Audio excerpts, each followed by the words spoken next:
जय महाराज। नमस्ते विद्यार्थी मित्रों। भाषा सज्जता, उसमें हम देखेंगे कहावत। कहावत किसे कहते हैं? कहावत यानी कही हुई बात जब रूढ़ हो जाती हैं, प्रचलित हो जाती हैं, तो वह कहावत के रूप में हमारे सामने आती हैं। पुराने ज़माने में जो हमारे पूर्वज हैं, वे जब कोई बात कहते थे अपने अनुभव के आधारित, और वह बात धीरे धीरे धीरे करते प्रचलित हो जाती, यानी कि बाहर लोगों में फैल जाती थी, और वह बात प्रचलित होकर कहावत के रूप में हमारे सामने आती थी। उसे हम कहेंगे कहावत। यहाँ देखिए कहावत है, आए थे हरिभजन को ओटन लगे कपास। अर्थात उसका विवरण है, तुम्हें छात्रावास में इसीलिए भेजा था कि तुम परीक्षा में प्रथम आ सको, पर तुमने तो यहाँ रहकर भी बेकार की बातों में समय बर्बाद करना शुरू कर दिया।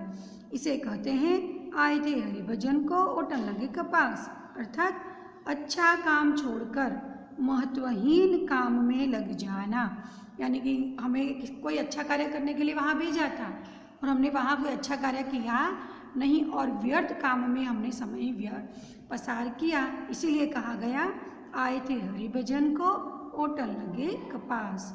दूसरी कहावत, उल्टा चोर कोतवाल को डांटे, यानी कि एक तो तुमने चोरी की और ऊपर से मुझे ही डांट रहे हो, बराबर। तो इसे कहते हैं उल्टा चोर कोतवाल को डांटे। अर्थात अपराधी द्वारा निर्दोष को धमकाना। किसी चोर ने चोरी की हो और वह सामने वाले व्यक्ति को धमका कर कहे कि तुमने चोरी क्यों की, तो यह तो वही बात हुई, उल्टा चोर कोतवाल को डांटे।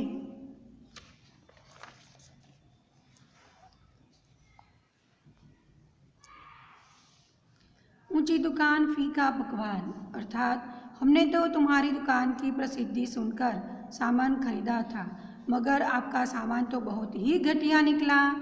इसे कहते हैं ऊंची दुकान फीका पकवान। अर्थात प्रसिद्धि के अनुरूप न होना, यानी कि कोई दुकान हो और उसकी चर्चा, उसका नाम बहुत बड़ा हो और उसकी दुकान से हम कोई चीज़ खरीदते हैं और घर देखते हैं तो वह चीज़ वस्तु बिल्कुल अच्छी नहीं होती, तो हमें ऐसा लगता है कि यह तो ऊंची दुकान फीका पकवान, यानी कि नाम के अनुरूप गुण न होना, प्रसिद्धि के अनुरूप न होना।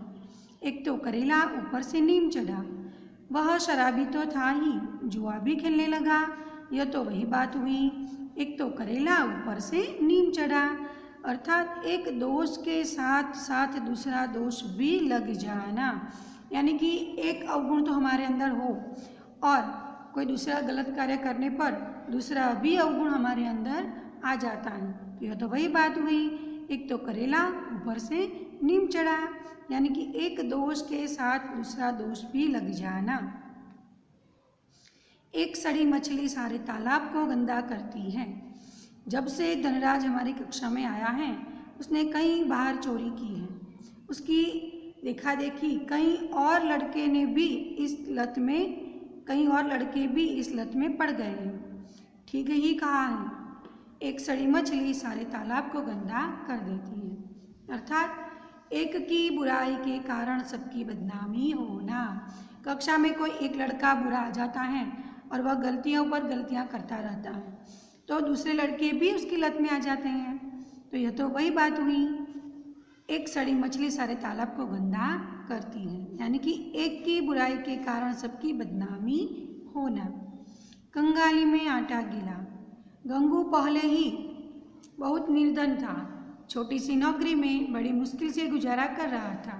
अब तो वह नौकरी भी छूट गई, यानी कि अब तो वह भी नहीं रही। तो इसे कहते हैं कंगाली में आटा गिला। अर्थात मुसीबत में और मुसीबत आना, यानी कि एक मुसीबत तो थी ही कि वह निर्धन था, गरीब था और छोटी सी नौकरी करता था। अब तो वह नौकरी भी नहीं रही, इसीलिए कहा कंगाली में आटा गिला। कहाँ राजा भोज और कहाँ गंगू तेली। तो उसका विवरण है, उस साधारण गायिका की तुलना लता मंगेशकर से करना उचित नहीं। कहाँ राजा भोज कहाँ गंगू तेली, यानी कि एक महान गायिका जो लता मंगेशकर हैं, उनके के साथ किसी साधारण गायिका की तुलना नहीं की जा सकती। इसीलिए कहा, कहाँ राजा भोज, कहाँ गंगू तेली, अर्थात दो व्यक्तियों की स्थिति में बहुत अंतर होना। कोयले की दलाली में हाथ काला, तो विवरण है, उसका साथ छोड़ दो, पूरा गुंडा है, कभी तुम्हें भी ले बैठेगा। जानते नहीं, कोयले की दलाली में हाथ काला, अर्थात बुरे के साथ रहने से बुराई ही मिलती है। अर्थात इसमें कहा गया है कि अगर हम किसी बुरे व्यक्ति के साथ रहेंगे, बुरे व्यक्ति के साथ घूमेंगे फिरेंगे, तो उसकी बुराई के छींटे हम पर भी उड़ेंगे। इसीलिए कहा, कोयले की दलाली में हाथ काला। चमड़ी जाए पर दमड़ी न जाए। सेठ मोहनदास कई दिनों से बीमार हैं, फिर भी अस्पताल नहीं जाना चाहते। उनके लिए तो चमड़ी जाए पर दमड़ी न जाए। जो व्यक्ति कंजूस होते हैं उसके लिए यह कहावत लिखी गई है कि सेठ मोहनदास जो है वह कई दिनों से बीमार हैं और अस्पताल भी नहीं जा रहे हैं। इसीलिए कहा कि उनके लिए तो चमड़ी जाए पर दमड़ी न जाए, अर्थात कंजूस व्यक्ति कष्ट सहन कर लेता है लेकिन पैसे खर्च नहीं करता। जो गरजते हैं सो बरसते नहीं।